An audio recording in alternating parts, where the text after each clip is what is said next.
Hi friends, welcome back to my channel. ఈ story creator SNMR Sridhar గారు అండి. శ్రీధర్ గారి అన్ని స్టోరీస్ కి కాపీ రైట్స్ వర్తిస్తాయి. ఆయన పర్మిషన్ లేకుండా యూట్యూబ్ లోనే కాదు, మరే ఇతర సోషల్ మీడియా నెట్వర్క్ లో కూడా ఆయన స్టోరీస్ ని అప్లోడ్ చేయడానికి వీల్లేదు.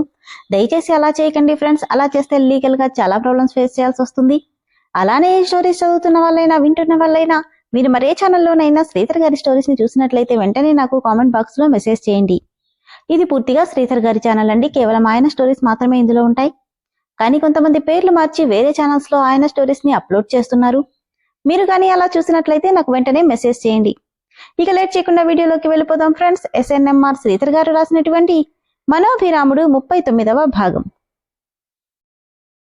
అభి కార్ కి సడన్ గా ఎవరో అడ్డు రావడంతో షిట్ అనుకుంటూ బ్రేక్ వేసే లోపే గట్టిగా అరిచిన ఓ అమ్మాయి గొంతు వినిపించింది అభిరామ్కి.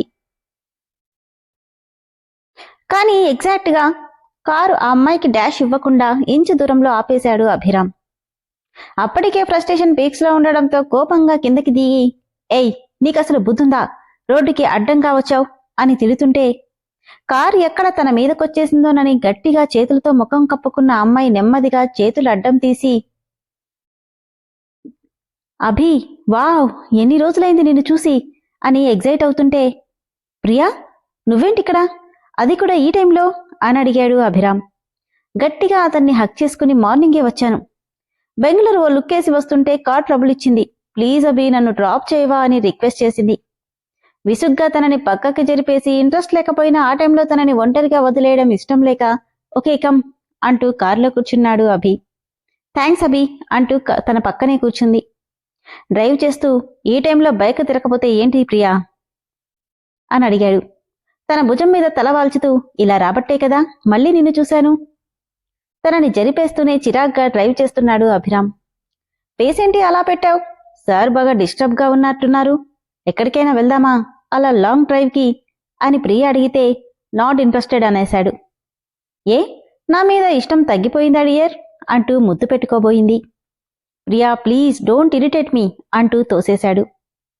సరేపో, ఏదో చిరాగ్గా ఉన్నావు, తగ్గిద్దామనుకున్నా. ఎంతైనా నీ క్లాస్మేట్ కమ్ బెడ్మేట్ని కదా, నిన్ను కనీసం ఫ్రెండ్గా కూడా ట్రీట్ చేయట్లేదు. ఎందుకు నేనేం చేశానని అని విసుగ్గా అడిగింది ప్రియా. సడన్ బ్రేక్తో కారు ఆపేశాడు అభిరామ్. ముందుకు పడపోయి, ఏమైంది అని అడుగుతుంటే, మీ ఇల్లొచ్చింది, ఇక వెళ్ళు. మరి నువ్వు, ప్లీజ్ అభి చాలా రోజులైంది అంటూ గారంగా హక్ చేసుకోబోతే అభి చూసిన ఒక్కచూపుకి జడుసుకుని బాయ్ అంటూ కార్ దిగేసింది ప్రియా. కార్ డ్రైవ్ చేస్తూ, వీళ్ళంతా పట్టుకోకుండా హక్ చేసుకోకుండా మాట్లాడలేరా, ఒక్కసారి కూడా ఎవ్వరూ పద్ధతిగా మాట్లాడిందే లేదు, ఛీ ఏ అమ్మాయిలో ఏంటో అని అభిరామ్ మనసులో అనుకుంటుంటే తన ఇన్నర్ వాయిస్ మాత్రం, మరి నువ్వు చేసేదేంటో, రోజుకో అమ్మాయితో గడుపుతూ ఎంజాయ్ చేయట్లేదా అని అడిగింది అంతరాత్మ. వాళ్ళొస్తున్నారు కాబట్టి వెళ్తున్నా, అంతేకాని నా అంతకి నేనుగా ఎవరి దగ్గరికి వెళ్ళను. నువ్వెళ్ళవు, కానీ వాళ్లే వచ్చేలా చేసుకుంటావు. నేనేం చేశాను, ఏం చేశావా, ఏం చెయ్యలేదు అని అడుగు. నీ మాటలు చూపులు అన్నీ వాళ్లని నీ వైపుకు తిప్పుకునేలా చేస్తాయి. అందుకే నువ్వెంత టార్చర్ పెట్టినా నిన్ను భరిస్తున్నారు. అలా అయితే మను కూడా అలానే ఉండాలి కదా. కానీ తనెంత చక్కగా మాట్లాడుతుందో తెలుసా, నాకు 4 అడుగుల దూరంలో ఉండే మాట్లాడుతుంది. పొరపాటు నా చెయ్యి తగిలిన చిగురుటాకులా వణికిపోతుంది. వీళ్లలాగా ఏ రోజు మీద పడలేదు అని అనుకున్నాడు అభిరామ్. అబ్బో, ఆడదంటే అసహ్యమంటూనే పెళ్ళాం మీద గాలిమన్నట్టున్నట్టుంది. చిచి అలా ఏం లేదు, జస్ట్ తన గురించి చెప్తున్నా. She's very nice girl. నేనెప్పుడూ అలాంటి అమ్మాయిని చూడలేదు. నేచర్లో ఉన్న అందమంతా తనలోనే ఉంటుంది. చూస్తుంటే అలానే చూడాలనిపిస్తుంది. అందుకేనా పాపం ఏం చేయకపోయినా కొట్టి తిట్టి అన్ని మాటలనేసి వచ్చావు అనగానే ఎక్కడో గిల్టీ ఫీలింగ్ స్టార్ట్ అయ్యింది అభిరామ్కి. మనసులో, నిజమే పాపం గట్టిగా కొట్టేశాను, అసలే సెన్సిటివ్, ఏడుస్తూకుంటుంటుందా. అవును, ఇంతకీ ప్రియతో ఎందుకు వెళ్ళలేదు అని మళ్ళీ ఇన్నర్ వాయిస్ అడిగితే వెళ్లాలనిపించలేదు. కానీ నువ్వు ఫ్రస్ట్రేషన్లో ఉన్నప్పుడు దాన్ని ఇలానే తీర్చుకుంటావేమో కదా. నాకొక డౌట్. ఏంటది, నీ భార్య అందరికంటే అంత అందంగా కనిపించినప్పుడు ఎందుకింకా అందరిలా తనని సొంతం చేసుకోలేదు. నచ్చితే ఎవ్వర్నీ వదలవు కదా, మరి తననేంటి ఇంకా టెస్ట్ కూడా చేయలేదు. వెయిట్ చేశాక రసం తాగితే టేస్ట్ బాగుంటుందనా అని అతని ఇన్నర్ వాయిస్ అంటుంటే గట్టిగా షడప్ అని అడవగానే అంతరాత్మ వెళ్ళిపోయింది. విసుగ్గా ఇంటికెళ్లిన అభిరామ్ తన రూంలోకెళ్లేసరికి ఎప్పట్లా తన రూమ్ అంతా నార్మల్గానే ఉంది. ఓ, మొత్తం చేంజ్ చేసేసిందన్నమాట. మరి తనెక్కడా అనుకుంటూ సోఫా మీద చూస్తే తను కనిపించలేదు. ఎక్కడికెళ్ళింది, నేను లేనని రాలేదా అనుకుంటూ చాలాసేపు తనొస్తుందేమోనని వెయిట్ చేశాడు అభి. కానీ ఎంతకీ తను రాకపోవడంతో తన దగ్గరికెళ్లబోయాడు. కానీ అప్పటికే సెకండ్ షిఫ్ట్ సర్వీస్ చేంజ్ అవుతుండడంతో వెనక్కొచ్చేసి నిద్ర లేకుండా ఆ రాత్రంతా గడిపేశాడు అభిరామ్. పొద్దున్నే డ్రెస్సింగ్ టేబుల్ ముందు నిలబడి రెడీ అవుతూ, ఏంటిది, ఈ పాటికి టీ తీసుకొస్తుంది కదా, ఇంకా రాలేదేంటి అనుకుంటూ మను కోసం చాలాసేపు వాంటెడ్గా అక్కడే ఉన్నాడు. కాని మను రాలేదు. విసుగ్గా కిందకొచ్చి చూసేసరికి అరుంధతమ్మ టిఫిన్ చేస్తుంటే తనతో మాట్లాడుతూ కనిపించింది మను. ఒక్క రాత్రికే తనని చూసి సంవత్సరాలైన ఫీలింగ్ కలుగుతుంటే తనని చూడగానే పెదవుల మీద చిరునవ్వు చేరింది. నవ్వుతూ మాట్లాడుతున్న మను అతని వైపుకొసారి చూసి తల తిప్పేసుకుంది. తనని పట్టించుకొని కూడా పట్టించుకోకుండా ఉన్న మనుని చూస్తుంటే కోపం నశానానికి అంటేసింది అభిరామ్కి. సైలెంట్గా వచ్చి టేబుల్ ముందు కూర్చున్నాడు. ఇద్దరూ ఏం అర్థం కాక మొఖాలు చూసుకున్నారు మను అరుంధతములు. ఏంటలా చూస్తున్నారు, ఆకలేస్తుంది, టిఫిన్ పెట్టరా. అదేమిట్రా, నువ్వు వాళ్ళున్నావని నటిస్తున్నావని మను చెప్పింది. ఇప్పుడు వాళ్ళు వెళ్ళిపోయారుగా, ఇంకా నటిస్తున్నావెందుకు. అవును కదా, ఇదెలా మర్చిపోయాను అని మనసులో అనుకుంటే, ఏంట్రా మాట్లాడావు, అది ఏం లేదులే. పోనీ మను, వెళ్ళి టిఫిన్ పెట్టు, ఆకలేస్తుందేమో అని అరుంధతమ్మ అంటే, వద్దులే అమ్మమ్మ, పాపం ఎన్ని రోజులు నా వల్ల మీ మనోడు చాలా ఇబ్బంది పడ్డారు, ఇక చాలే, ఆయనకు నచ్చినట్టే ఉండనివ్వు అంటూనే తన వైపు కూడా చూడకుండా వెళ్ళిపోయింది మను. ఏంటిది, ఊరుకుంటుంటే రెచ్చిపోతుంది, అసలేమనుకుంటుంది, ఇప్పుడు నేను వెళ్ళి బతిమాలలా. నెవ్వర్, ఇక్కడుంది అభిరామ్, అయినా తన గురించి నేనెందుకు ఆలోచిస్తున్నాను అని తిట్టుకుంటూ కూర్చుంటే, ఏంట్రా ఇంకా ఇక్కడే ఉన్నావు, నువ్వు చెప్పలేదని. సర్లే, టైం అయింది, ఇక బయలుదేరు.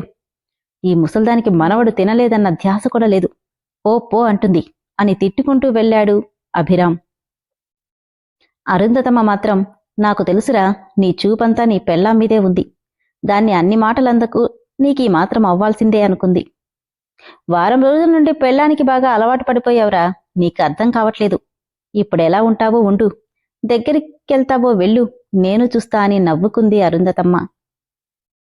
హడావిడిగా ఉక్రోషంగా లోపలికొచ్చిన అభి, ఈవిడిగారు పెట్టకపోతే నేను తినలేనా ఏంటి, అయినా అభి, తప్పు నీది, తనేదో నటించమంది, ఆ విషయం నువ్వు మర్చిపోతే ఎలా అనికొని గట్టిగా మూర్తిని కేకేశాడు.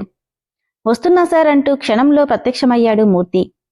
ఏమైంది సార్, ఆకలిగా ఉంది, అర్జెంటుగా క్యాంటీన్లో బ్రేక్ఫాస్ట్ తీసుకురా.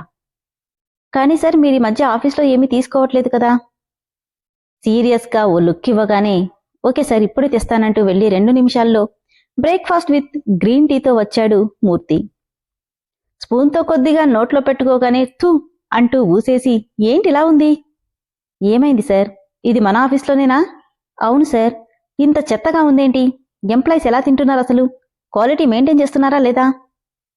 అంటే సార్, మన ఆఫీస్లో ఫుడ్ ఉన్నట్టుగా ఇంకెక్కడా ఉండదని ఎంప్లాయీస్ అందరూ అంటారు.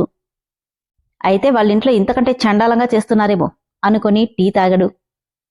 మనసులో, ఛీ, ఈ టీ కూడా ఇలానే ఏడ్చింది, ఈ అమ్మాయి చేతికి వారానికి ఇలా ఎడిక్ట్ అయిపోయానా.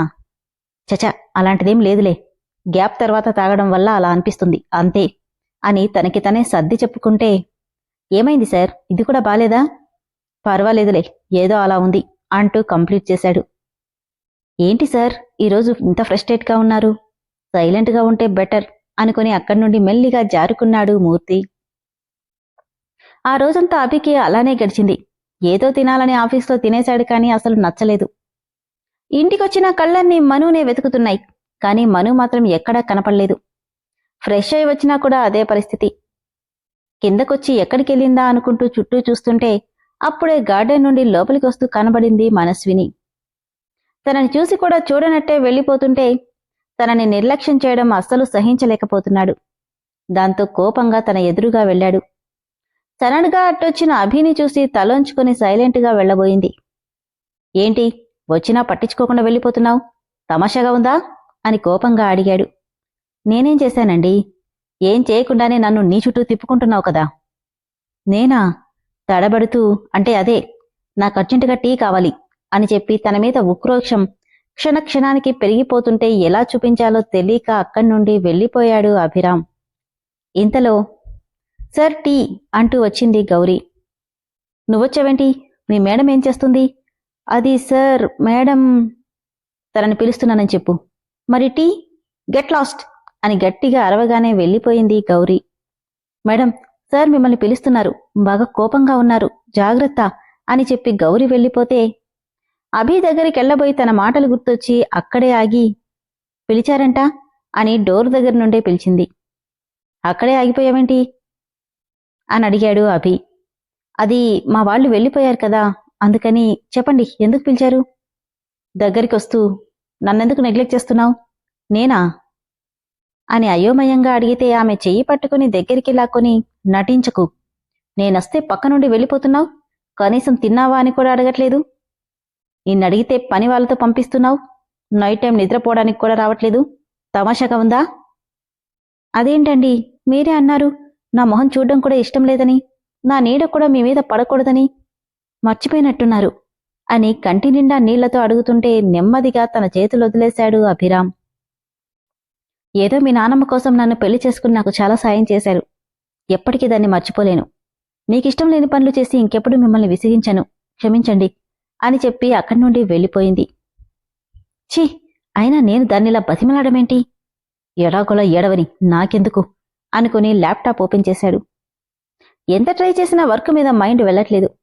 దాన్ని క్లోజ్ చేసి పక్కన పడేసి తల వెనుక చేతులు కట్టుకుని ఆలోచిస్తూ ఎప్పటికో నిద్రపోయాడు అభిరామ్. ఒక్కసారైనా ముందులా ఉండకపోతుందా అనుకున్న అభికి నిరాశ ఎదురవడంతో ఎంత పొగరుగా బిహేవ్ చేస్తుంది, దానికే అంతుంటే నాకెందుండాలి అనుకుని తను కూడా అలానే ఉండిపోయాడు. కాని మనసు మాత్రం పదే పదే మను కోసం పరుగులు తీస్తున్నట్టే ఉంది. ఇంతలో హలో అభి, గుడ్ మార్నింగ్ అంటూ వచ్చాడు మెహతా. గుడ్ మార్నింగ్ అంకుల్, ఎలా ఉన్నారు? Fine Abhi, what about you? I'm okay uncle. పెళ్లి చేసుకున్నావని విన్నాను, కంగ్రాచ్యులేషన్స్. Thank you. ఇంకేంటి అంకుల్ విషయాలు? మేం ఇండియా వచ్చినందుకు బిజినెస్ పార్ట్నర్స్కి బెస్ట్ ఫ్రెండ్స్కి పార్టీ అరేంజ్ చేశాను, ముఖ్యంగా నీకోసం, నువ్వు తప్పకుండా రావాలి. ష్యూర్ అంకుల్, బట్ నీతో పాటు నీ వైఫ్ని కూడా తీసుకురావాలి అని మెహతా అంటే, తనా? కానీ అంకుల్ తను. నో మోర్ ఆర్గ్యుమెంట్ అభి, నీతో కొత్త బిజినెస్ కూడా డీల్ చేయబోతున్నా.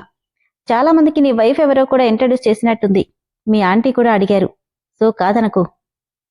మెహతాతో మంచి రిలేషన్ ఉండడంతో తన ఫ్యామిలీ విషయాలు ఆయనకి తెలియడం ఇష్టం లేక సరేనన్నాడు అభి. ఇప్పుడేంటి చేయడం? వెళ్ళి తనని అడగాలా? చిచి, నేను కిందకి దిగి ఆవిడగారిని వెళ్ళి బతిమలాడాలా?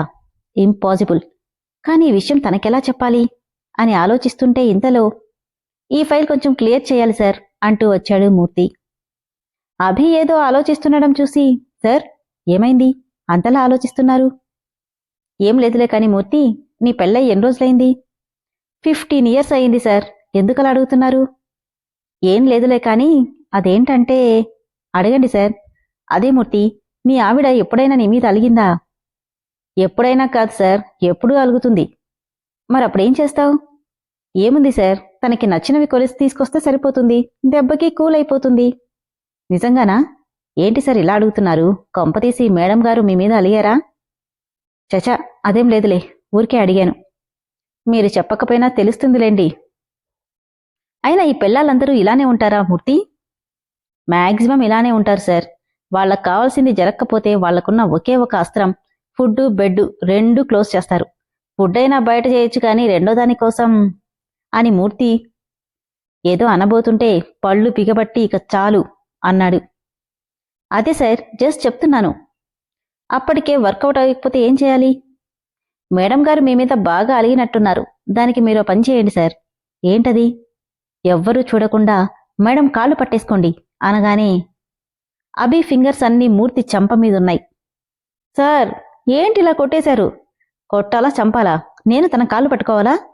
నాన్సెన్స్, ఎవరితో ఏం మాట్లాడుతున్నావో తెలుస్తుందా?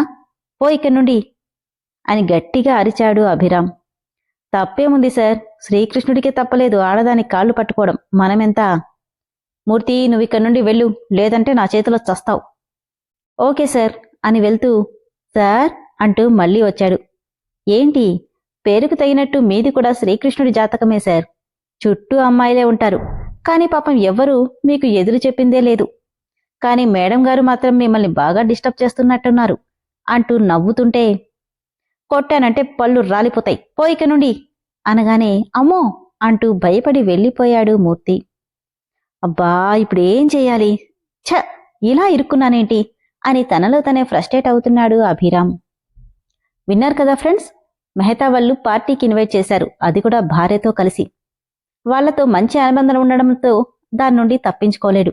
ఈ విషయం మనుకి ఎలా చెప్పి తనని తీసుకెళ్తాడో తదుపరి ఎపిసోడ్లో తెలుసుకోతున్నాం. అలానే ఫ్రెండ్స్, ఈ స్టోరీ మెంబర్షిప్లో ఉంది. స్టోరీ నచ్చిన వాళ్ళు దయచేసి మెంబర్షిప్లో జాయిన్ అవ్వండి ఫ్రెండ్స్. ఎపిసోడ్స్ మీకు రెగ్యులర్గా వస్తాయి. Thank you.